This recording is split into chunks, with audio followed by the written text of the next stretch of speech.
가정 주간을 맞이해서 어머니 데이를 맞이해서 남편이 이렇게 사세요, 아내는 이렇게 사세요, 부모에게 이렇게 하세요. 우리 다 알아요. 아는데 이게 잘 안 되는 거예요. 안 되는 거예요. 이유가 있어요. 오늘 그 이유를 우리가 공부하기를 원합니다. 우리 그리스도인들에게는 우리 주님의 생명이 있어요. 그리스도인들은 예수님을 믿음으로 거듭난 사람들입니다. 겉으로 볼 때 영적으로 죽은 자 같은 사람들일지라도 그 안에 예수 그리스도의 생명이 있다면 분명 하나님의 시간에 하나님의 장소에서 회개를 통해서 성령의 역사로 다시 살아나는 이런 축복이 있게 될 줄 분명히 믿습니다. 나는 그 시간이 바로 오늘 이 시간이 되기를 원합니다.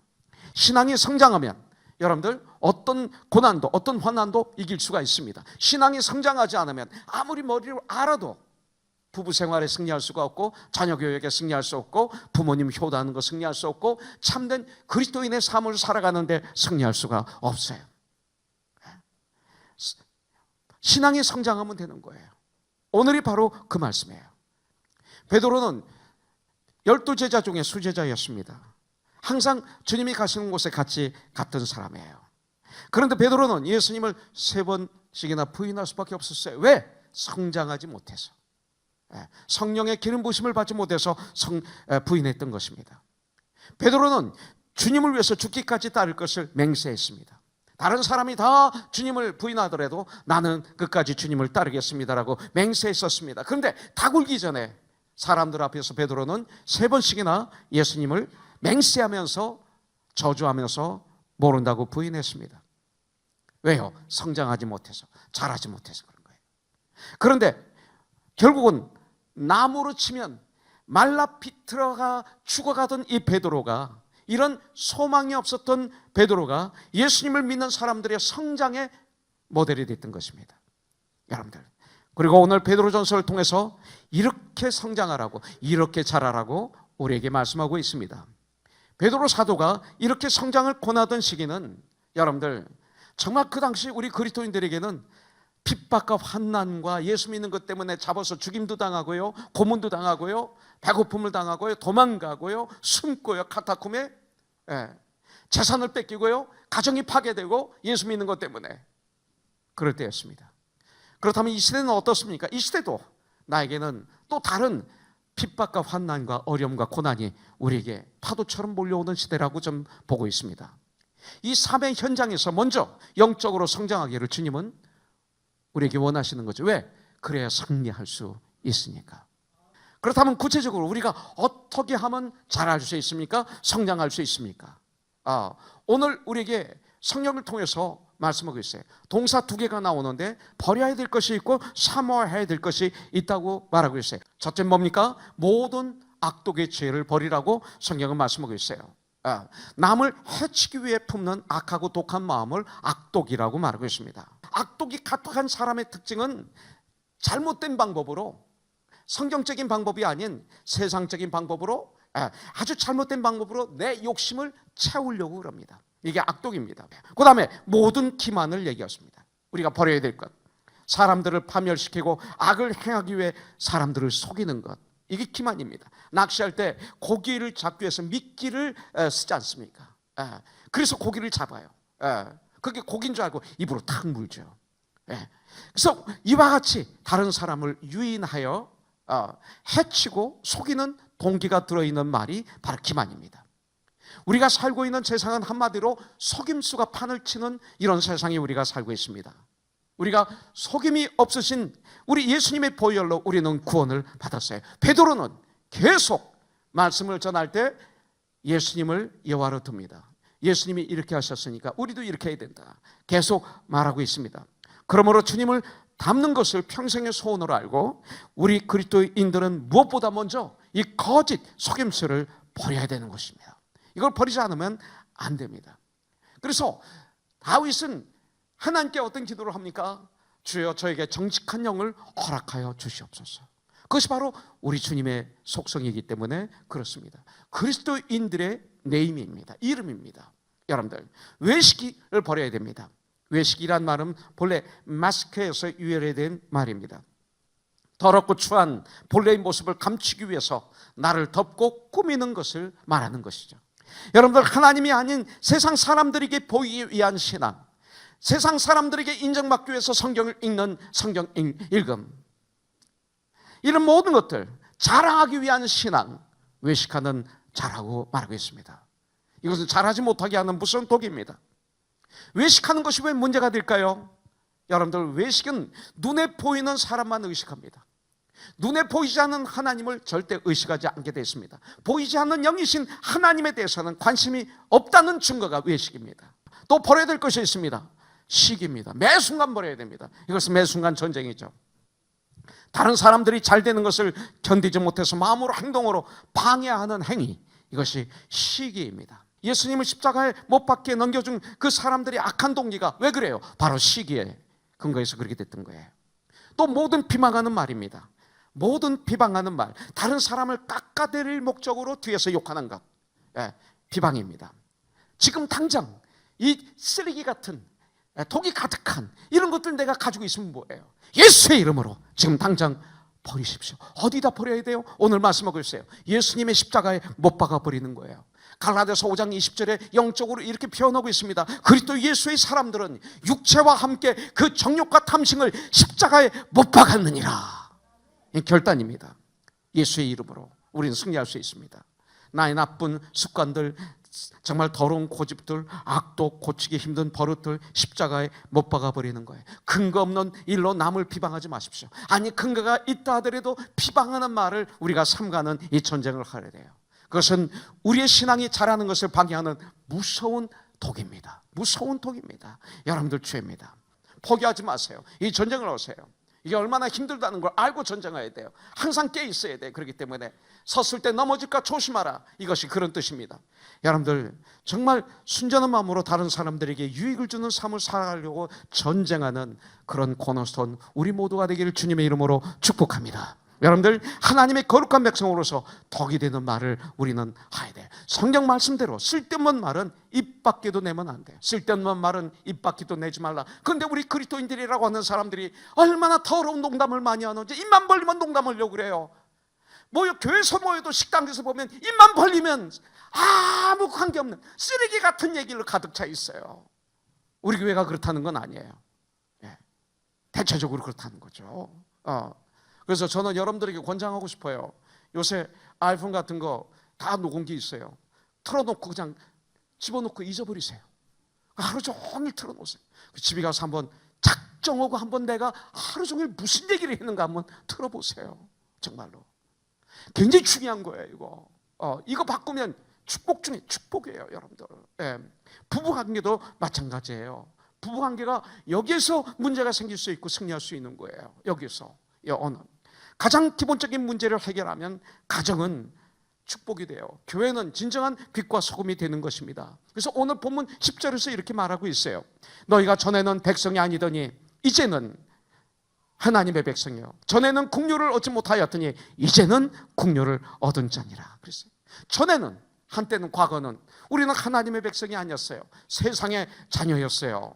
하나님의 백성과 자녀가 아니었기 때문에 우리가 한 건 뭐예요? 악한 거예요. 세상에서 악한 영을 따르면서 살고, 악하게 말하고, 아주 선한 척 가면을 쓰고, 악하게 말하고, 선한 척 가면을 쓰고, 악한 것을 행했던 거예요. 예수를 영접하고 그리고 주님의 말씀에 나를 비춰보면 우리는 알아요. 이제는 하나님의 자녀가 우리가 되었어요. 예수님을 믿기 이전과 믿은 후가 달라야 돼요. 예수님을 믿기 이전과 이후가 전혀 변하지 않았다고 한다면 한번 생각해 볼 필요가 있어요. 정말 내가 예수님을 영접했는지 나를 점검해 봐야 됩니다. 버리라면 무조건 버려야 됩니다.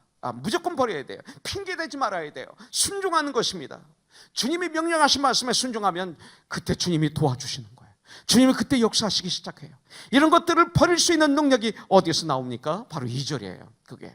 그 능력이 2절이에요. 2절 보겠습니다. 갓난 아기들같이 순전하고 신령한 젖을 삼아라. 이는 그로 말미암아 너희로 구원에 이르도록 자라게 하려 함이니라. 우리가 자랄 수 있는 비결, 버릴 수 있는 비결이 여기 나오는데, 순전하고 신령한 젖을 사모하면 되는 거예요. 그러면 잘한다고 성경은 말하고 있어요.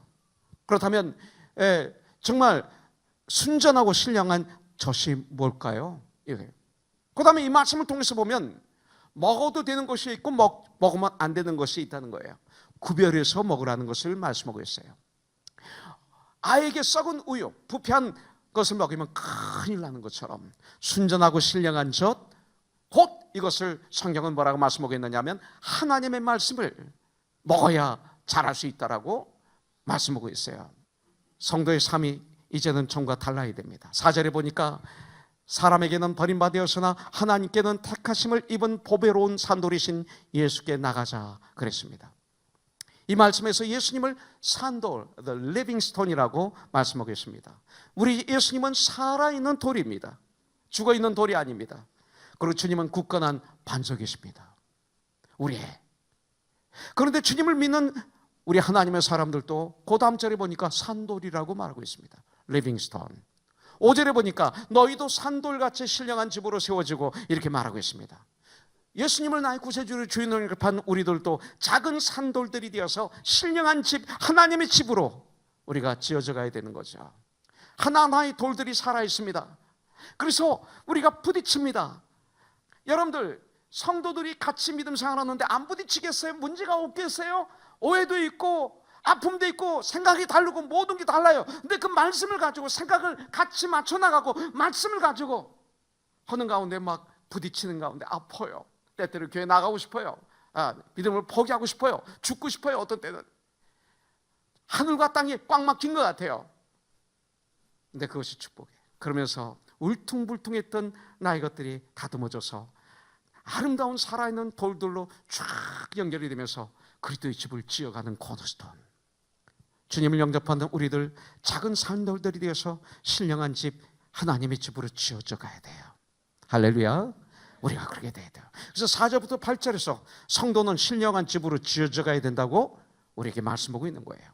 산돌이 되어서 그리스도의 몸의 각 부분이 되어야 되는 거예요. 각각 은사를 받는 대로 하나님의 각양을 맡은 선한 청지기 같이 서로 봉사하라. 베드로전서 4장 10절 어제 큐티 말씀 있잖아요.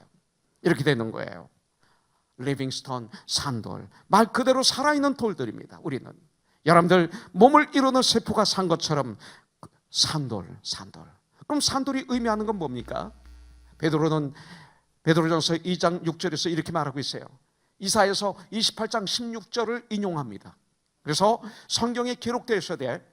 그 다음 말은 이사야서 28장 16절입니다. 보라 내가 택한 보배로운 모퉁이 돌을 시온에 두노니 그를 믿는 자는 부끄러움을 당하지 아니하리라 하였으니, 이렇게 말씀하고 있습니다. 산돌은 보배롭고 요긴한 모퉁이 돌을 말씀하고 있어요. 이 돌을 시온에 두었다고 말하고 있습니다. 이 말씀이 뭡니까? 이 말씀은 예수 그리스도는 교회의 기초가 되셨다 이 말입니다. 시온은 교회입니다. 교회의 기초가 되셨어요. 산돌이신 예수 그리스도는 바로 교회의 기초석이 되는 보배롭고 요긴한 모퉁이 돌, 코너스톤이 되셨다고 성경은 말하고 있어요. 그래서 우리 코너스톤은 예수님이요, 코너스톤은 우리입니다. 그래서 2000년 전에 그 유다 땅에 집을 건축할 때는 제일 먼저 네 모퉁이에 코너스톤, 그 모퉁이 돌을 놓습니다. 이 모퉁이 돌은 똑같습니다. 그 위에 집을 지면 아주 단단한 집이 지어집니다. 이 모퉁이 돌이 잘못 놓여 있으면 집을 짓다가 무너지게 되어 있습니다. 예수님이 바로 교회 기초석, 교회 모퉁이 돌 하나만이 아닙니다. 모퉁이 돌은 4개를 얘기하는 것입니다. 우리 주님은 바로 코너스톤 되셨습니다. 코너스톤 교회의 기초석은 예수님이십니다. 그런데 시편 118편 22절에 보니까 건축자가 버린 돌이 집 모퉁이의 머릿돌이 되었나니, 헤드스톤이 되었나니, 이렇게 말하고 있습니다. 그래서 버려진 돌이 모퉁이 돌, 머릿돌이 되었다고 말씀하고 있습니다. 이 말은 예수님이 2000년 전에 우리를 구원하시기 위해서 이 땅에 오셨어요. 그러나 그들이 예수님을 거부했죠. 사람들로부터 거부를 당하셨어요. 대제사장들이 예수님을 잡아 죽였습니다. 서기관들이 예수님을 잡아 죽였습니다. 메시아이신 예수님, 바리새인들로부터 버림을 당하셨습니다. 근데 하나님께서는 예수님을 그 십자가에서 죽으셨습니다. 버리셨습니다. 버림을 당했습니다. 근데 3일 만에 죽음을 이기시고 부활하셨습니다. 예수님을 다시 영광의 자리로 올려 세우셨다는 이런 말입니다. 이 예언이 이루어진 거예요. 근데 베드로서 5절을 보니까, 2장 5절을 보니까 너희도 산돌같이 그랬어요. 신령한 집으로 세워지고 예수 그리스도로 말미암아 하나님이 기쁘게 받으실 신령한 제사를 드릴 거룩한 제사장들이 될지니라, 이렇게 말하고 있어요. 지금 베드로가 말하고 있는 것은 성도는 어떤 사람인가를 여기서 말해주고 있어요. 세상에서는 건축자의 버린 돌같이 별 볼 일 없었던 나, 바로 모퉁이 돌이 예수님이시지만 예수 안에서 우리도 되는 거예요. 그 바로 세상에서 버린, 무시당하고 내가 그 예수께 나와 예수님을 나의 구세주로 주인으로 영접했어요. 회개하고 영접했어요. 그래서 내가 변화되었어요. 이제 나는 신령한 집을 이루었어요. 그리고 코너스톤에 모퉁이 돌이 되었어요, 우리가.